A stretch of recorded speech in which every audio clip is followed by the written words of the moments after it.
Welcome back to the Ultimate Relationship Show. I'm your host, Midori, Verity, and today I am so excited about who we have.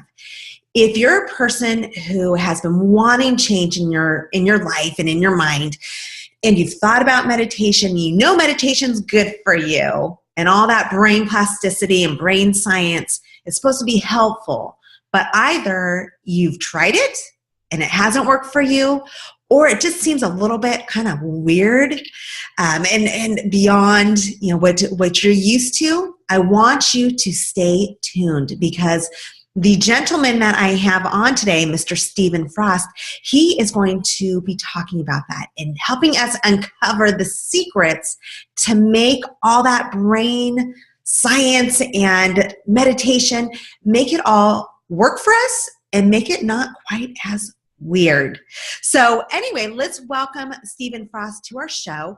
He is the founder of surginglife.com, and that brand is focused on his expertise in creating joyful living through the integration of holistic techniques, including meditation, brainwave entrainment, essential oils, and more. So welcome to our show, Stephen. Thank you. It's great to be here.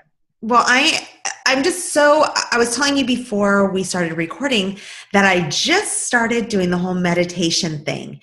So I have lots and lots of questions for you. But we were talking before the show, and I know you've been living in Japan for about 6 years, but tell us a little bit more about you. How did you get to where you are with Surging Life? What's your story? How did you get there and why? Wow, that's a long question. Okay, so originally I was born in Australia, and then I was taken to England by my parents. My mother's English, my father's Australian, and they basically made the move when I was about 4 months old to go back to live in the UK because of my mother's parents. Growing up in England was a bit of a strange experience for me. I never actually felt at home there. And partly because of that led to various problems within my life. When I went through school, there was a lot of bullying that went on. It was a very uncomfortable time for me. A lot of people say school years are the best years of your life. For me, that was never a true actual point. I always knew that I was supposed to be somewhere else and doing something else. And I went through my career, worked through a lot of companies and things. Always when I was working for someone else in a company, things felt a little bit uncomfortable. I could see little cracks and little chinks in what was going on. And I was thinking, no, there are better ways of doing this. And I'd start talking to people about it and saying, oh, okay, this could be more efficient, or this could work better if we did it like this. And generally the feeling that came back was that a lot of people weren't interested in actually doing things better or changing. And so my whole point on that was then, okay, well, if you're not wanting this to be the best experience and the best company possible, why would I be interested in working here? And so I ended up working at most companies for around about 18 months before I moved on. And then I was introduced to NLP and a whole load of things at the same time as that. And that's basically when all of my own self-development work kicked in. And I discovered meditation around the same time as well. And it all had a very, very major impact in my life. The way I looked at things, the way I perceived things, and what I saw as possible as well. And so I started getting deeper into all of that and basically hit the point where I thought, okay, realistically, I would prefer working for myself, and I prefer to create amazing results in life. So that's what I want to focus on. And so I quit my job and basically started working out exactly what I was going to do with my life. And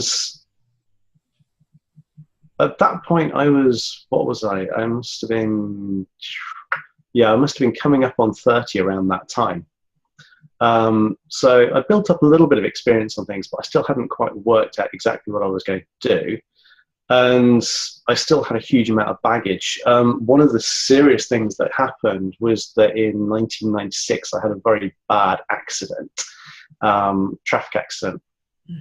And I was in Africa at the time, and I got my left knee smashed up completely. 2 fractures, ruptured ligament, and cartilage torn beyond use. And that completely destroyed all of my career plans at the time. And I'd carried the pain of that and the hurt of that with me in my heart for a very long time. And it just completely tore me up. And so when I started getting into meditation and NLP and Ho'oponopono, I had this huge, huge sense of release.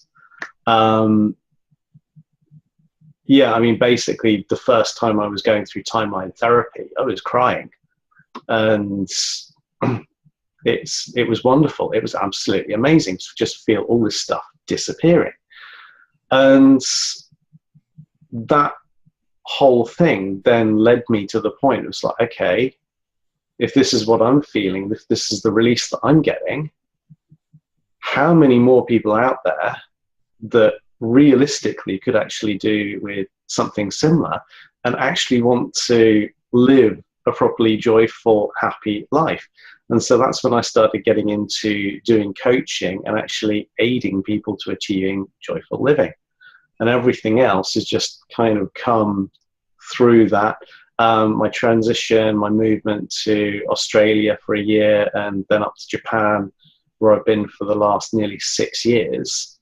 It's all been about that. And Japan, basically, for me, is effectively a spiritual home. I feel more at home here than I have anywhere else in the world. I love the fact that I can head out to the temples and the shrines, the quiet space, and just, I can be at peace whenever I want to. And I just get that sense, and there's a powerful energy that comes with it. When I met my wife, which was just over a year, 15 months ago or so, no, it's a little more than that. December of 2014, we basically met, and we were just friends. We started dating in February last year. We got married almost a month ago. Wow, congratulations. Thank you very much. Wow. Thank you very much. She is an absolutely awesome lady, and I love her with all my heart. And it was just one of those things where, as friends, we cared about each other, and we thought we were both awesome. And when we started dating, everything just kind of fell into place with that. And again, marrying Mia is probably one of the best decisions I've ever made in my life. And so everything's just kind of come together for you, it sounds like. Yeah, absolutely. It's one of those things where a lot of it sounds like it's just come together. And that's a view that I used to have as well. The thing is, if I look back along the line, I can see it's like, oh, okay, well, this happening here, that was a connection point. And it's like, oh yeah, I made that friend and they introduced me to these people. If I hadn't met those people, I wouldn't have gone to that party where I met. And it's just gone through that. And so it's been building up for a long time. A lot of people would probably say there was a sense of destiny about it. And this is just one of those things. I've basically known exactly what I wanted. And it's just taken a little bit longer to manifest than... So I want to stop you there. Because from what I'm hearing from you, are you talking about kind of a visualization of what you wanted? You knew the person that you wanted to be with, more or less, where you wanted to live, and you kind of manifested this? Is that right?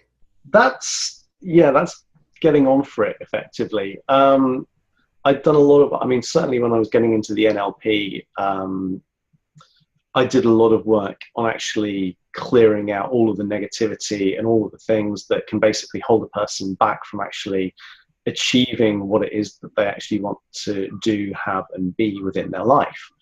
And alongside that, I was then studying into law of attraction and everything else. And as part of my daily regime for quite a long time now, I've been doing meditation Ho'oponopono.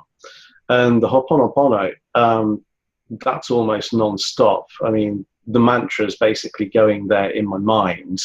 If I'm on the train, if I'm in the car, if I'm walking out and about, if any thought comes up, which it's like, oh, hang on a sec, be mindful of what you're doing. Okay, that's not quite as good as it could be. That's a little bit off on the negative.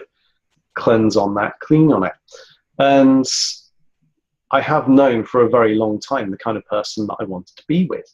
And so that had been a significant focus. And I'd taken that into meditation at times. It's like, okay, this is the person I want to be with. This is the relationship that I want in my life. And every time I was like, went through a relationship prior to that, it's like I was effectively going through a list. It's like, okay, is this present? Is this absent? And just working through it. It's like, okay, it's not quite there. Am I happy with this? Realistically, no. Okay, I need to move on. So it kind of created a focus for you. Is that right? So I have so many questions right now. I have so many crazy questions.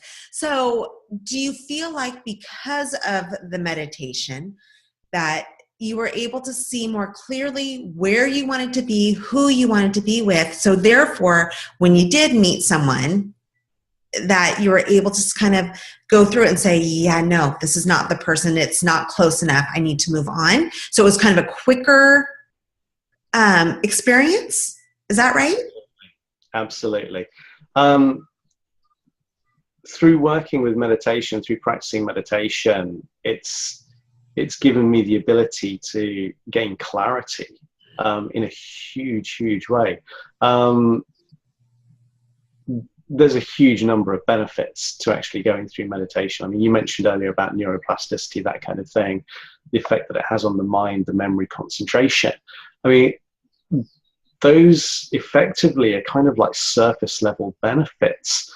The sense of calmness that it brings, again, a lot of people go into meditation for stress relief and that kind of thing. What happens, even just from like short periods of time, and then there've been quite a few studies done where people have done, say, I think one of the examples that I was reading through a while ago, they had a group of people and they basically done a 1 week intensive course on mindfulness. And they were looking at then the implications that it had, like a week later, a month later, a year later, that kind of thing. And they've been very solid, very consistent. Other examples, working with anxiety and depression, clinical studies where basically people have done like a 1 hour intensive course and then looked at the results. Other people where they've just done a 10-minute session, that kind of thing. The results have consistently been that it does give people a calmer experience of life. One of the major things which is perhaps the most impactful is how much a person actually practices.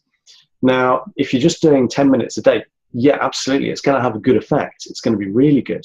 If you can actually gently edge that up to the point where you're doing like maybe 2 10-minute sessions a day or a 30-minute session a day or 1 hour a day, you start looking at a much more concentrated effect. I got to the point. So with that, because I need to talk to my people who this is all new to so many of us. I've been doing meditation now for officially 7 days. Well done. I'm a newbie. So, hearing, mindfulness and all of this is kind of a newer a language that many people have never heard of. So I want to make sure that people are following us and they know what we're talking about. So when we are doing meditation, because I know, I worked up from 5 minutes. Now I'm about at 12 minutes. Do you suggest we do it like first thing in the morning and then again at night? What do you suggest as far as that goes?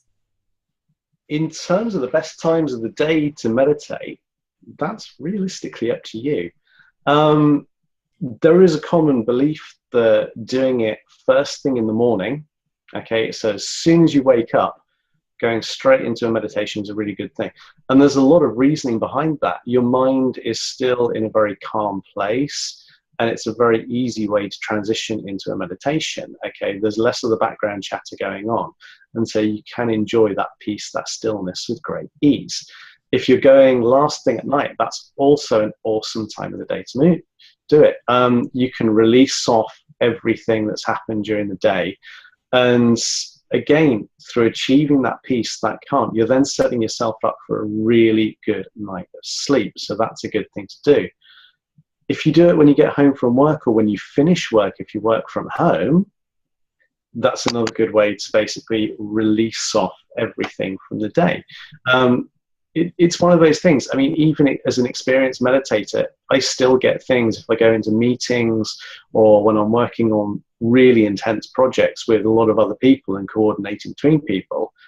Occasionally something happens and it kind of goes, yeah, no, I'm not liking that so much. It's like, why did that happen? And I can feel it inside. And with other people working, especially when working with creative people, you can't necessarily work to a deadline. And sometimes you just have to let go of that. But still, there's this thing within you. It's like, yeah, but I really wanted that to be released at this point. And now you're telling me it's not going to happen.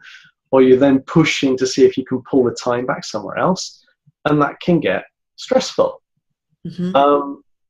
What I have found through doing meditation and practicing for a long period of time is that I can basically go, okay, I can feel myself getting stressed. Right, just let it go. And it does.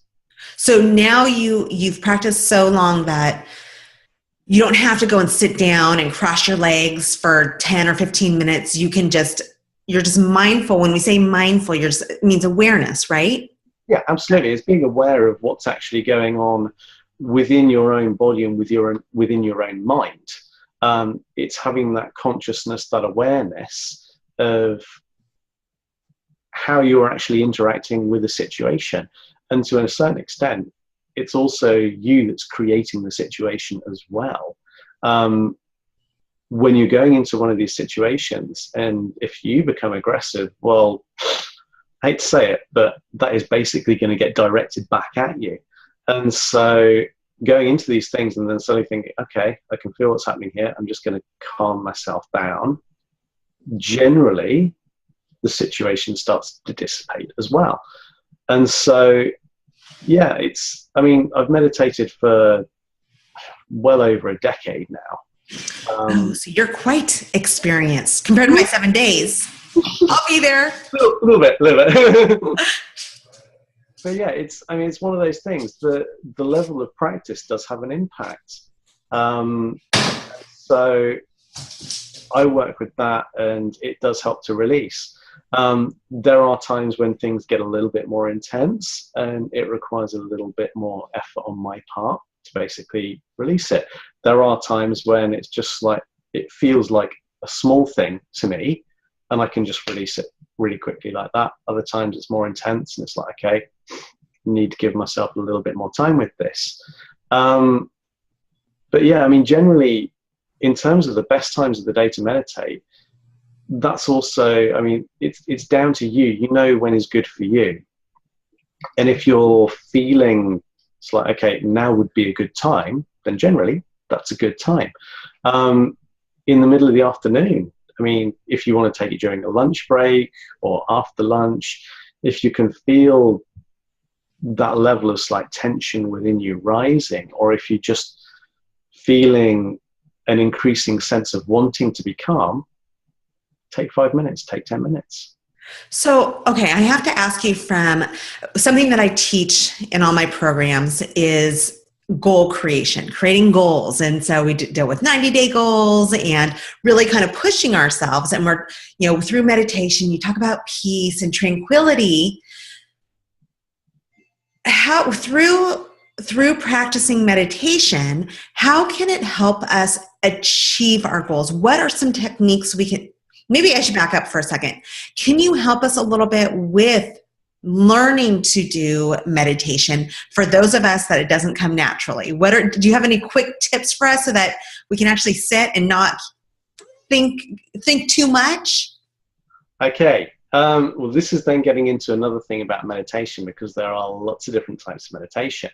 One of the commonly held views with meditation is that basically, if you're going to meditate, you've got to completely clear your mind so there's nothing there at all. And effectively, you need to go and sit on top of a mountain and be a monk for 10 years in order to be able to meditate. And you could do that. It's one way of doing it. There are others.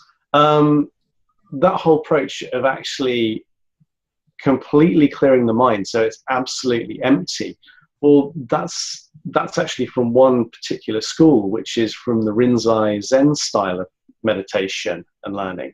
And that's only one school of Zen. You've also got the Soto school of Zen, and that is more like what a lot of people in the West know as mindfulness. And what you do with that is you just observe your thoughts. It's like watching a movie. You just literally have them going through, and you never interact them. I mean, with a movie, you can't interact with a movie. You can't change what's going on. You just let it flow in front of you. And with mindfulness and with Soto style Zen, that's basically what you do. You just let your thoughts just pass through your mind. You just observe them, and you just let them carry on. So if I'm really upset, let's say I just had a meeting and I'm trying to sell a product and it was just a phenomenal disappointment. It was a disaster. The boss hated me and they're not going to buy my product and I'm so embarrassed. So obviously someone's going to walk out of there not feeling too good. So, I can imagine, it's been a long time since I've had that experience, but where there's all these negativity, negative thoughts going through, just let it go. How do you deal with that? How do you make it into something that's not overwhelming? Okay.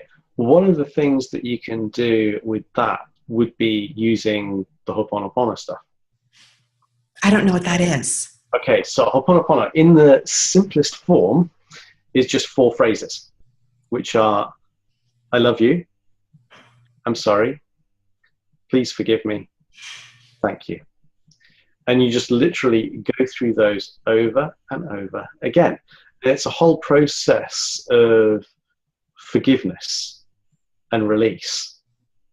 And effectively what you're doing, you're forgiving the other group and you're cleaning on what's going on.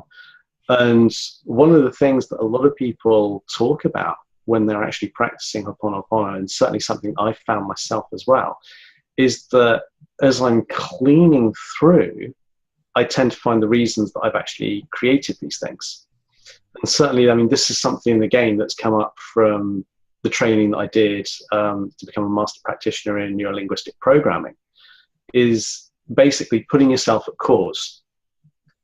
So a lot of people put themselves at effect, and it's like, oh, that person did that to me, and it's like, how dare they?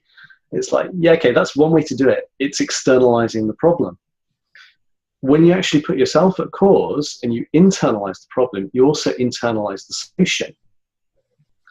And so by then starting to cleanse and forgive, it's like, okay, I'm really sorry. Okay, why did I create this situation? You can then get the clarity. So if you've been to a meeting and it's gone really, really badly, it's like, okay, what's the learning here for me? What is it? What's the reason for me creating this?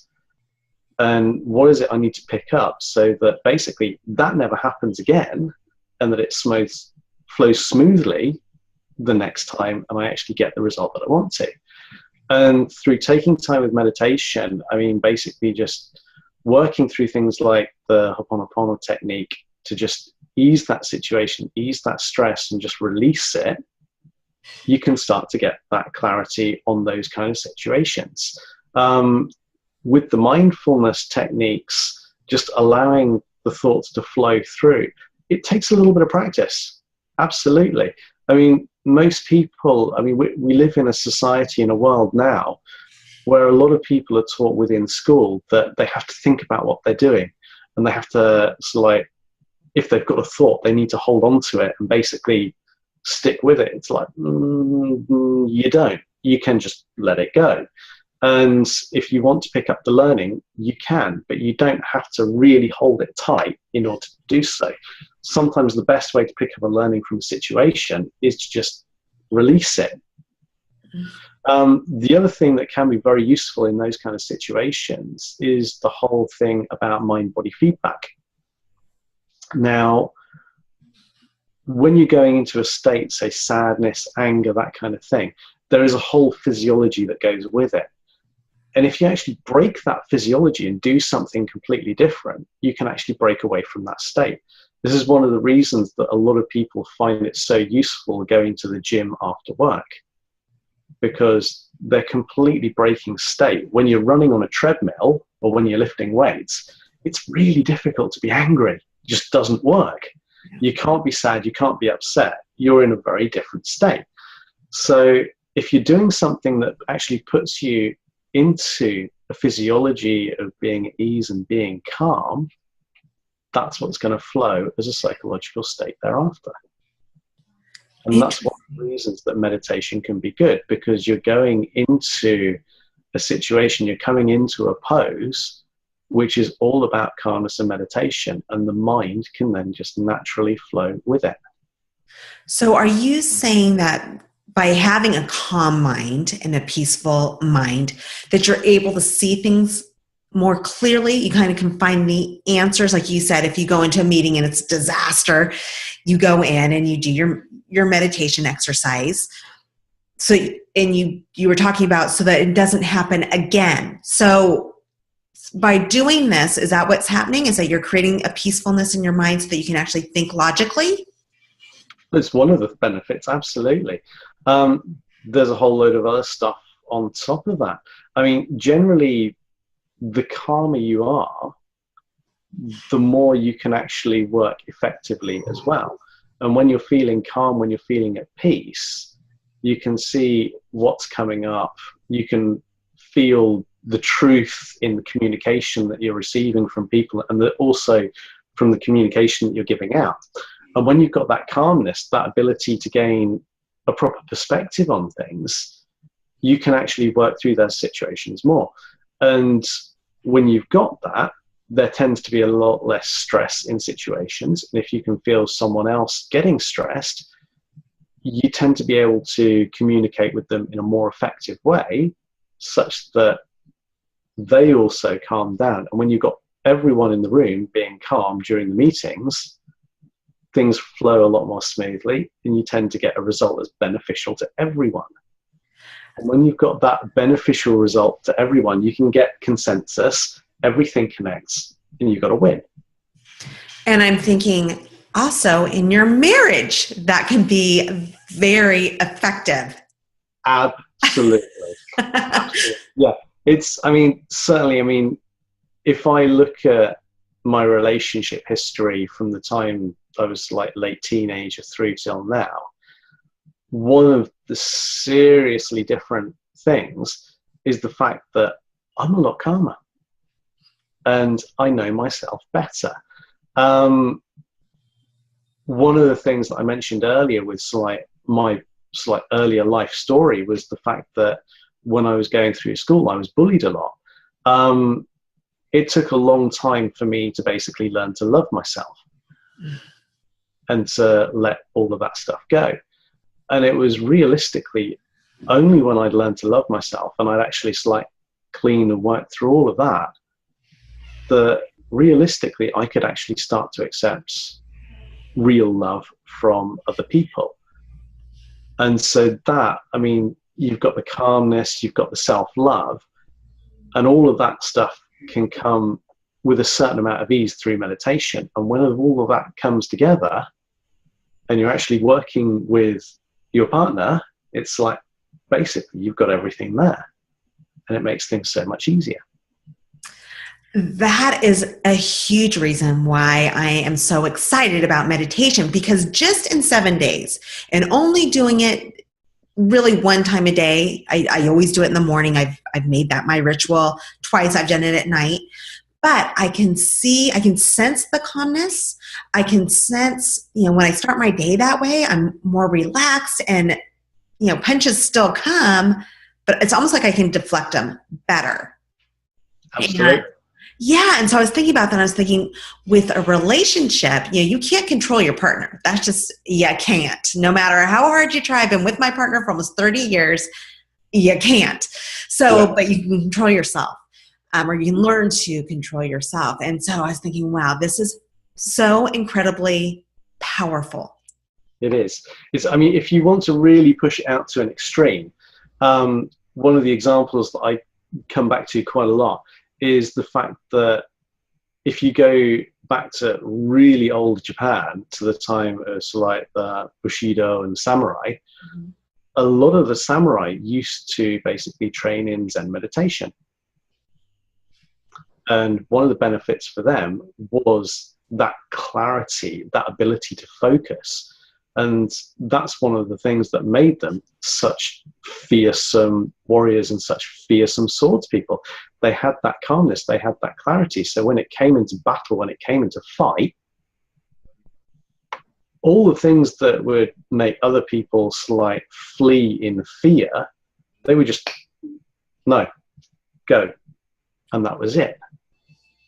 Wow. So you've got that kind of thing as an even stronger example of how you can get clarity and focus, and how that can actually help you to achieve what you want. And you can apply that then to any situation, be it business, relationship, whatever. Yeah. And I could see, again, just from doing the little bit that I've done, I get that. That's what's so amazing.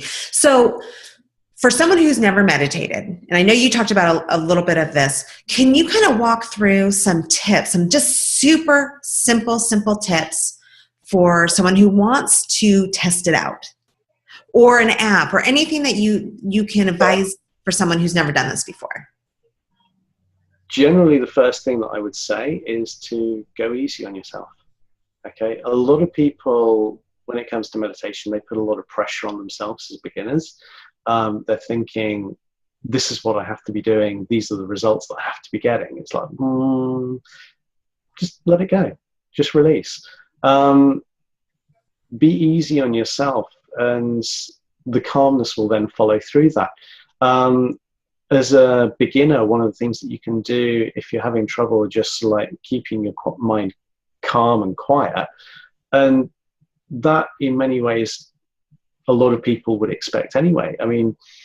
With the world that we live in these days, we've got mobile phones, we've got televisions, computers, there's so much around us that's screaming out for attention and wanting us to basically pay attention to it, advertising as we're driving along, everything. And so to actually come to that point where it's like, okay, it's now time to quiet the mind can then be going, it's like, oh, there's not enough stuff going on here. I need more stuff. It's like, why are you depriving me of all of this kind of sensory things? It's like, please give me something to do. It's like, no, chill out, just calm down.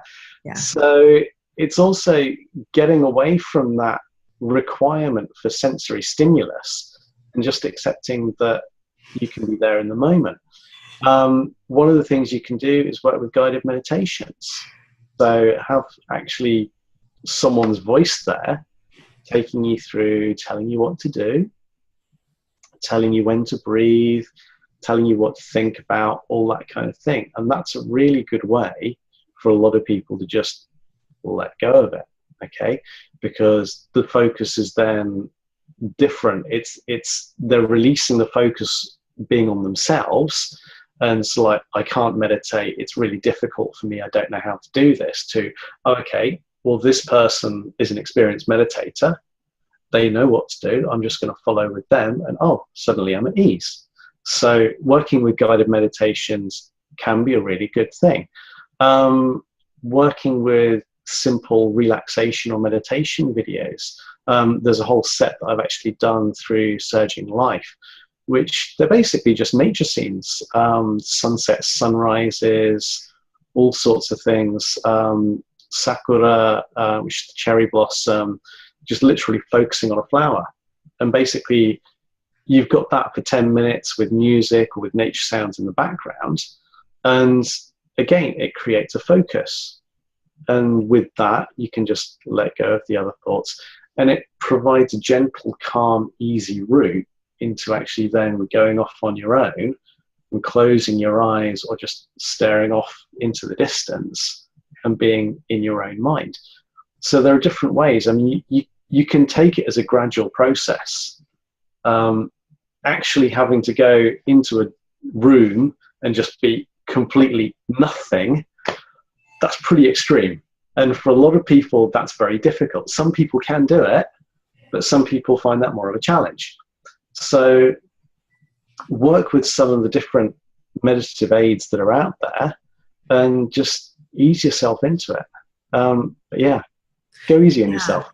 Well, those are great tips. For me, the guided meditation, that's what I've been doing, has helped, because I think exactly what you said. I can concentrate on what he's saying versus all the other stuff going on in my head. So it just kind of gives me a break, I think, and it gives me something to focus on just enough. Cool. Okay, so let's take it to the next stage. So now we've learned to meditate. We've learned the concept of it. We've learned to relax and let our brain go a little bit. How do we take it to the next step? So we want to achieve whatever goal it is. It could be in a relationship. It could be in our career. It could be that we want to change our entire life. How do we go to the next step? How do we start creating the visualizations or whatever it is to get to the next stage? Okay, this is really cool. Visualization, I mean, you literally just mentioned it there. A lot of people work through a visualization and they're basically creating the goal in their mind and looking at it. And that can be a really good thing to do. One of the techniques that I learned when I was doing the NLP stuff, the goal creation, is that actually rather than working through development of the goal and how the goal is going to work, you actually take yourself to the end point or past the end point to when the goal has been completed. And you're looking at the completion of the goal.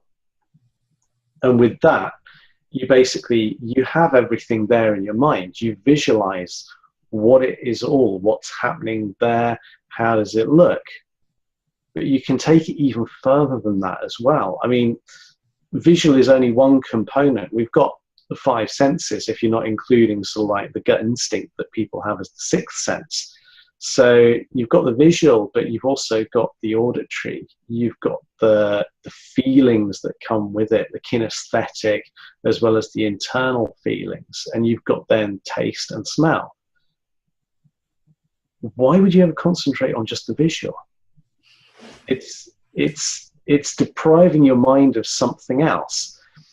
So one of the things that you can do if you're really wanting to get into like goal achievement is you take it to the point where you're actually creating this completed goal in your mind, and it's the successful completion. Okay, with some people you get the anxiety. It's like, oh, I'm not sure. No. You focus on it, completed and successful. That's it, 100%, exactly what you want. And then when you've done that, you start adding in various other things. So the sounds that you will hear.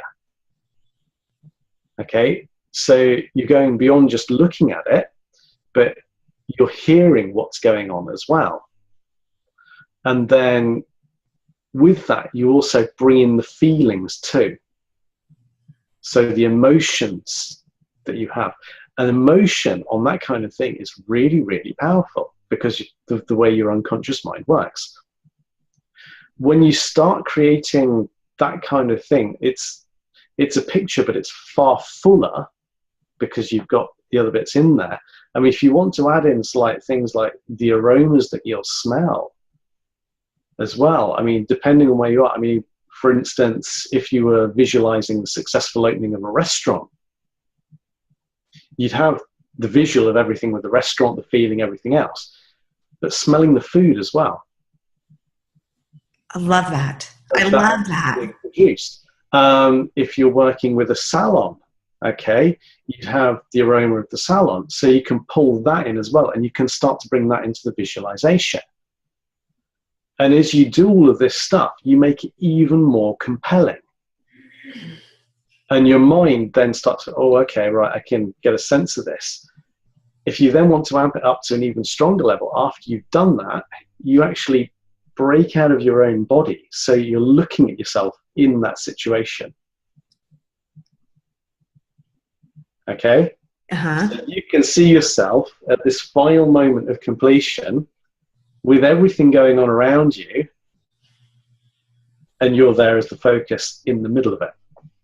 I read a book one time about exactly what you said, where you have a visualization, and what the book suggested was pretend like you're at a movie theater and the movie's about you and you're seeing the full screen, but then you actually step into the movie.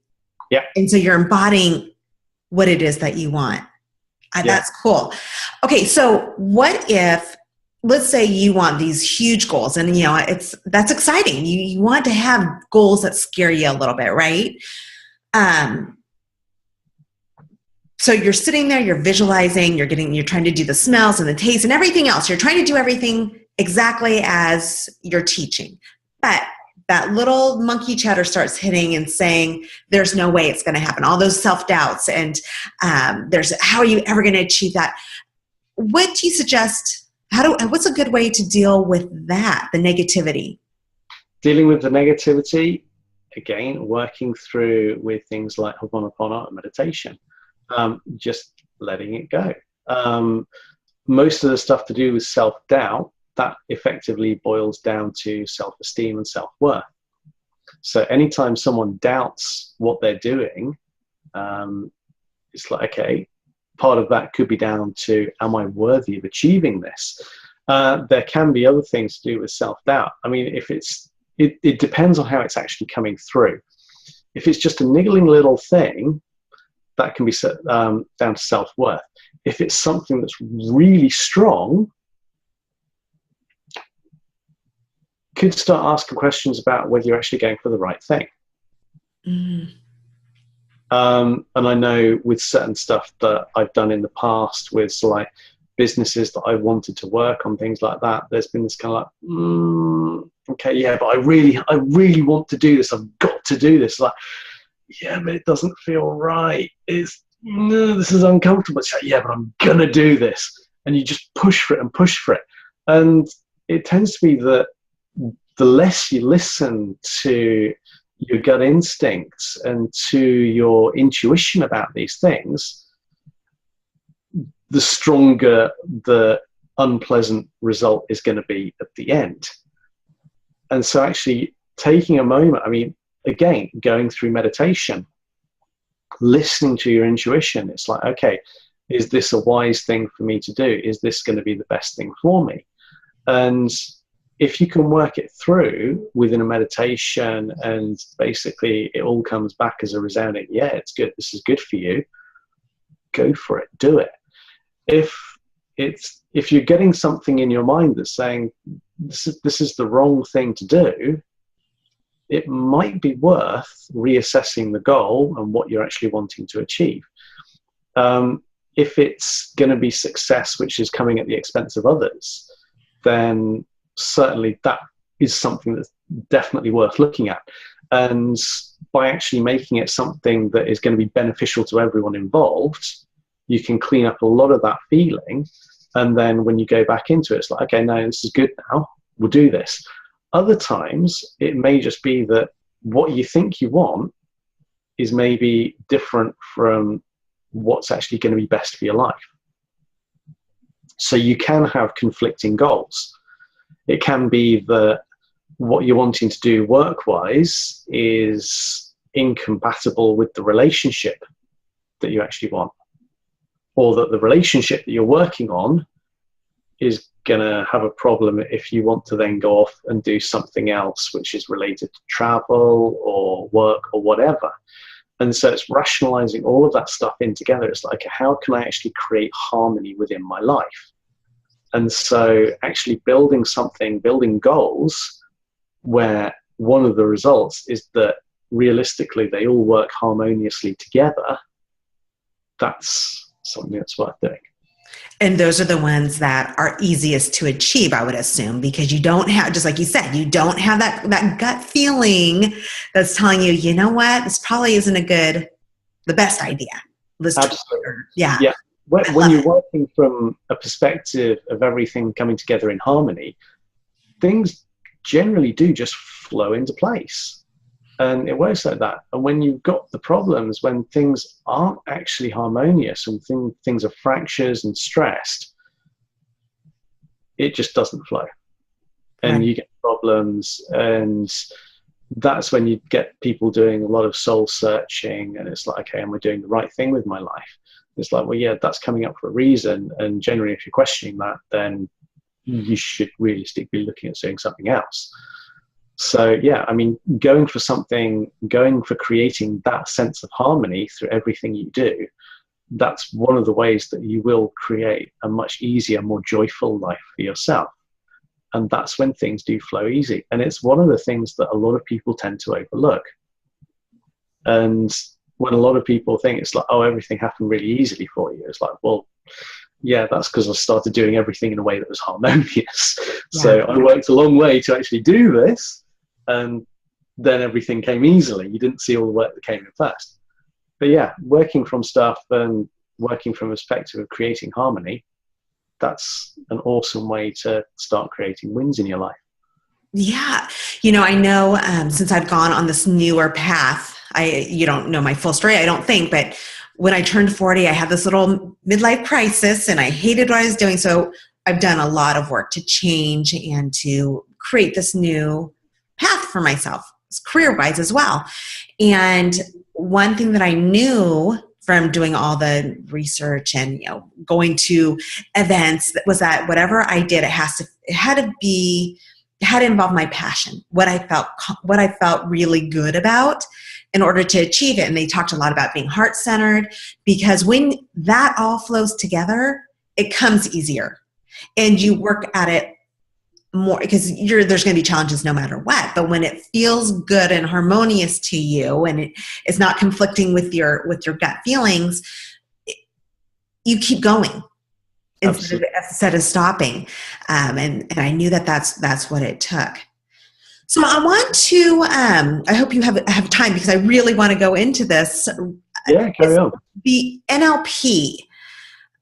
I've heard NLP for so many different things, and I really don't know much about it. Can you educate us a little bit on what exactly NLP is and how it can be used?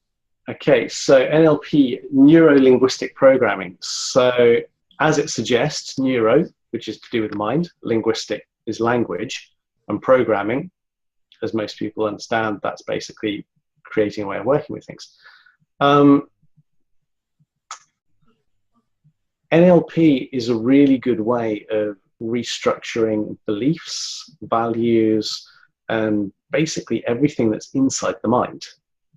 You can use it when you're talking to people to help restructure the way they think.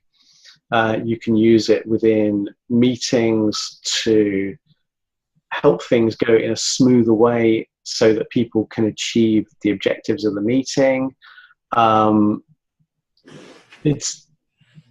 It's useful for so many things. And since I started studying it, I've been applying it unconsciously through everything I do. So all of my interactions with other people, I'm there listening. Also, because this stuff about how it all works within the mind, you're listening to the communication that comes through. It's like, okay, well, that's just what's going on the surface. Okay, those words. What are they actually implying? What's coming through? What's the process that's underneath? It's like, okay, well, that's going on there. So realistically, what they're saying is this. Okay, so how can we transition this round to actually start getting what it is that we're actually meant to be doing? So you can use it in that kind of way. The way it made the biggest difference for me was in my own personal change. There are a number of rules within NLP, which is all basically to do with how you look at and perceive the world. One of the ones that always struck me as being a really good one is that you're always doing the best you can with the resources you've got. So it doesn't matter whether the result you've got is what you wanted or something that's less than you wanted, you did the best you could. And from that, you can then get a learning experience, you can pick up other resources, and then you can create a different result in the future. It's Can you give us an example of NLP? You know, like, is there any way that you can kind of walk us through an example of how we could use it? Okay, right. So one very simple technique is to do with reframing. And that is when you're looking at something from a different perspective. Okay, so you've got a situation that's occurred. Okay, you've got a lot of people's views on that, and then you come in and step and take it from another direction. Now, my stepdaughter, lovely Katie, she is quite a willful girl. She's very strong, very strong. How old is Katie? She's 12 going on 16, 17, I'd say. But yeah, she's your work cut out for a while. Absolutely. It's an awesome learning experience for me. But yeah, I mean, basically, there are times when she has been, it's like, no, I'm not doing that. No. It's like, if you do this, it would just be really helpful. It's like, no, don't want to. And then it's like stomping off to the bedroom. And it's like, okay. And one of the ways that a lot of people would look at that would be a case of, okay, she's just really badly behaved. She should do what she's told. It's like, well, yeah, that's one way of looking at it. But the other way of looking at it is that she's got this really strong sense of self. And when it comes to her future, when it comes to being older, basically, she's not going to be messed around by anyone, because she's got that strong sense of what's right to her, what's wrong to her, and basically she's following through. Now, she's also learning to interact more effectively with other people as well at the moment. She's pushing boundaries, and that's a really good thing to do. I mean, testing out where you stand with different people, working out how you can get what you want in life, and what the easier ways to do that, and what happens when you do other things. We do have tears, we have lots of smiles, we have lots of laughter. But generally, I mean, that whole thing, that whole strength, a lot of people would look on that fairly negatively, and it's like, she's not doing what she's told, you've got to discipline her. It's like, well, I could do that. The thing is, if I discipline her, she'll lose that natural slight sense of, okay, this is what I'm happy with, and I don't want to do that. And so if she goes into a job situation in the future where the boss is trying to push her to do something that she doesn't want to do, she'll stand up for herself. Mm-hmm. If she starts dating some guy and he gets unpleasant, she'll stand up for herself. So in a lot of ways, the behavior she's got is very empowering. Is it beneficial in every situation? Well, maybe not. And there's learning that can come around that, and things can be done about that. But it's just looking at that same situation from a different perspective. It's like, okay, well, does it mean just this, or can it also mean this as well? And there are always different things in and around that. So that's one thing about reframing. It's like looking at other value within situations. So you're changing the way that you look at it. And then what about with her? So let's say you're in a situation with Katie, and she's not doing what you want her to do, but it's very important that she does. Maybe it's her homework, for instance. And, you could say, you need to do it. Otherwise she's only 12, so she's not going to be driving yet. But you're not going to be able to hang out with your friends this weekend, or whatever it is that she really wants to do. Smartphone. So what was it? Cell phone? She wants a smartphone. Oh, she wants a smartphone. Okay. So what are some ways that you could, I hate to use the word manipulate, but, to get her to come more smoothly to your way of thinking? Okay. Generally, one of the things that came to my attention as a learning quite a while ago is that if you go into a situation where someone is being aggressive and you go back at them with aggression, it's very rarely going to be a pretty ending. And so doing some subtle maneuvering. I mean, when it gets to those kind of situations, I'll just literally, going back into the meditation, I'll literally just calm myself down. Okay. And then I'll start talking to her in a calm voice. It's like, okay, I understand what you're talking. I understand why you want that. Okay. And then it's starting to use language like, do you think it would be beneficial if you did things like this? Would it be possible that you could do that? And if you did that, then that could also help you achieve this. So you start to change your own language. So you're using language around possibility on other things. And you're creating a subtle series of connections and movements that bring you around to a point of beneficial harmony.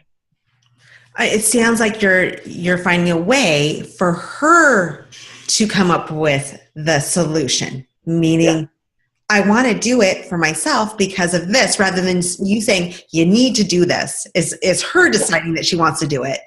Absolutely. I mean, anytime that you tell someone what they're going to do, there is the chance that they just go, no chance, I don't want to do that.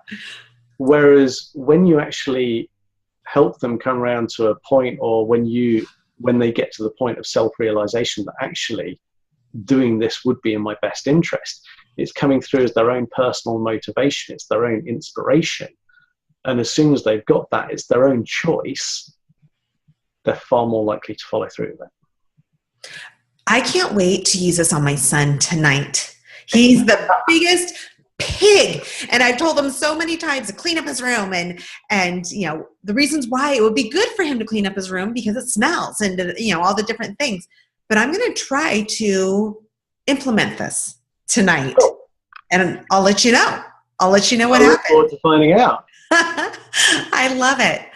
So is there anything else that we should know, any big tips for helping us along the way? Again, I'm speaking to most of us who are newbies or are thinking that we want to get into meditation and change our mindset to benefit us health-wise and just in life.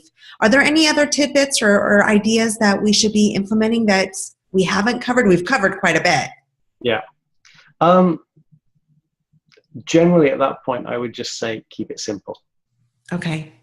The more simple things are at the beginning, and the more you enjoy them at the beginning, the more likely you are to actually follow them through and actually develop it into something that is then something that's going to bring you benefit over the rest of your life. People very rarely carry through with something that they don't enjoy. So look at the different techniques. A lot of people will think it's like, oh, okay, I've got to go off and I've got to do this technique, and that's my learning, and then I'll carry that through, and that's the way I do things. It's like, well, that's one way of doing things. Test different stuff out and see what works for you as well. Because, we are all human. We've got that as a commonality. We all have a mind. We all have a heart. We're also all intensely different on so many different levels. One of the things that amazed me when I was working through clients, when I was doing coaching and therapy work, was you did get a whole set of problems that kept coming up on a very regular basis, a lot of which boiled down to self-esteem. The thing is, we have got these amazing minds, and with them, we've all got this stunning ability to create lives in completely different ways. And because of that, we've all got our own tastes. We've got different things that work for us. We've got different things that reach into our hearts on one level and then completely miss on another level. And yet you go to another person and the things that would completely miss for one are absolutely spot on for the other. So test out different things, find out what works for you, go easy on yourself, keep it simple, and just enjoy it. Because the more you enjoy it, the more you'll actually get from it. Very true. Very, very true. I love it. Okay, so how can we find out more information on you? And I believe you have something special for our viewers and our listeners today. So can you tell us about that? Yeah, absolutely. Definitely. I mean, going through surginglife.com, you will find a whole set of different resources, information, a lot of the different techniques for meditation. Basically, we go through them on different pages. So we've got things on Vipassana meditation, mindfulness meditation, chakra meditation, and so much more. So you can start to get a good grounding on what the different things do, how they can help you, what they can aid you with achieving in your life. There are things in there to do with Ho'oponopono. There are benefits to all these things. One of the things that we've gone through and done is a lot of studies, pulling together various clinical studies and actually knitting them together. So actually creating the connecting points so that people can see, okay, well, these are the things that occur when you actually do this stuff.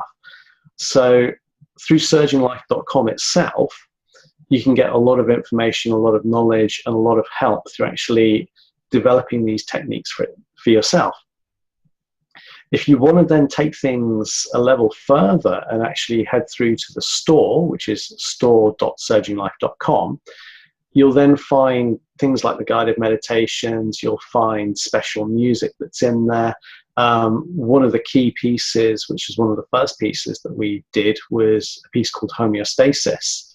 That is specifically being developed to actually get people into the state, which is homeostasis, which is the point of natural balance within the body. And that's the point at which stress disappears and your body can heal and it can work and it can be calm and all of those things that will actually promote good health. So that's on there. There's the peaceful sleep induction, which is a great piece, which is actually there to get people steadily down into a deep delta sleep. There's other stuff that's coming on through there, stuff to do with studying, which will help anyone who's in studying. So be there in college, high school, junior high school. If you're doing professional study, it can help you with that. It will get you to a point where your mind is clear, it's easy to focus, and you can retain knowledge more easily. So it's like you're doing a study meditation. Return to Joy, which is coming up, that's working with special solfeggio frequencies as well as other embedded sound forms to help you actually release and just cleanse through your body and actually reach a point where you actually feel more joy due to the way the sounds actually worked on your mind and your body. There's a lot more to it than that, which I don't necessarily want to go into at the moment, but you can kind of get the feeling. And there's the guided meditations, and there is so much more that's coming as well. Great. So for people who do really want to commit to actually achieving more with their lives, going through there, checking out the different resources, and then picking out whatever is right for them, and just starting to use these things and starting to work with them, and basically committing to make your own life the joyful life that you actually want. And as part of that, one of the things that I've actually done is create a special thing for the listeners, for the viewers, for the readers. And there will be a coupon code, I believe, which will be in the blog post, which is basically just going to be, "Thank you, Midori Verity!" exclamation mark. Perfect. Great. So that you guys get a discount on all this. And I so strongly recommend taking it. Just test a little bit. I love that you have so many free resources on your website too. Start there and then go to the next stage. And I believe that, there's going to be a time limit on how long the discount is good for, but take advantage of it and just try it out. Just try it out, because again, I'm so excited from just the little bit that I've done, because I can see, I can feel, I've noticed the differences that have already happened for me. So in case you weren't able to write down how to get that, don't worry. It's always on our website, MidoriVerity.com. Just go to that. You'll see the link. It'll be active. And that's how you can find out more. So thank you so much for being with us today and staying on for so long. I just didn't want to let you go because I had so many questions. So this has been great, but I appreciate it. My pleasure completely. And anytime you got any more questions, then please feel free to just ask. Absolutely. I have a feeling that we'll do a follow-up with you too, Stephen. So You too. thanks again. Have a wonderful day. You too.